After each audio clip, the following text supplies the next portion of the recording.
Good morning, students. Today we are going to study remaining part of chapter 14 when the earth shook. तो पिछले period में हमने इस chapter में क्या पढ़ा था?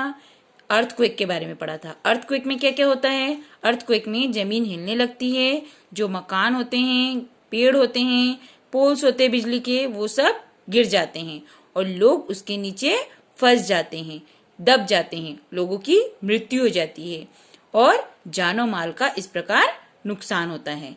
अब हम पढ़ेंगे कि इस तरीके के कंडीशन में हमें किस तरीके के सेफ्टी मेजरमेंट को अपनाना चाहिए। What will you do? इस तरह के कंडीशन में आप क्या करोगे? People from the groups also made children in Jasma's school practice what they should do in case there is an earthquake. तो जो लोग आए थे लोगों की मदद करने के लिए, उन्होंने बच्चों को जस्मा के स्कूल में किस चीज की प्रैक्टिस कराई कि भूकंप आने के कंडीशन में आपको क्या क्या करना चाहिए। This is what they said, if possible leave the house and go to an open ground. उन्होंने बताया कि भूकंप आने से आपको बिल्डिंग के बाहर निकल जाना चाहिए और कहाँ जाना चाहिए? किसी खुले मैदान में जाना चाहिए।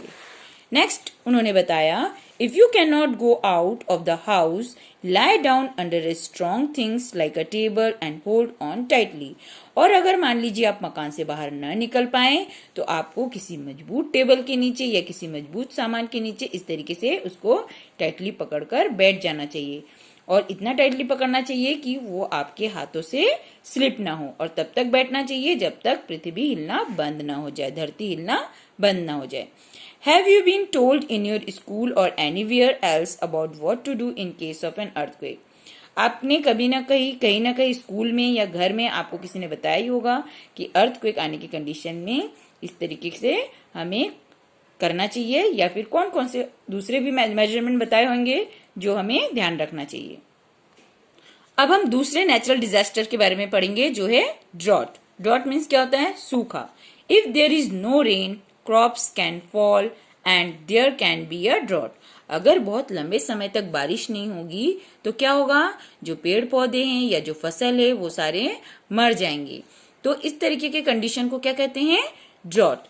But food for people can be brought from other places so that there is no famine.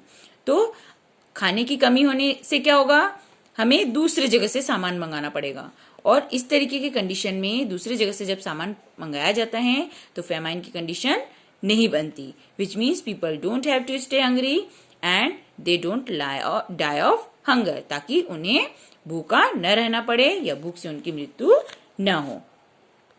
तो आज इस चैप्टर में हमने क्या पढ़ा? दो नेचुरल डिजास्टर्स के बारे में पढ़ा। पहला था अर्थक्वेक और दूसरा है ड्रॉट। आज इस चैप्टर को आपको एटलीस्ट 2 टाइम रीड करना है और इसके जो क्वेश्चन आंसर्स है वो हम नेक्स्ट पीरियड में लिखेंगे।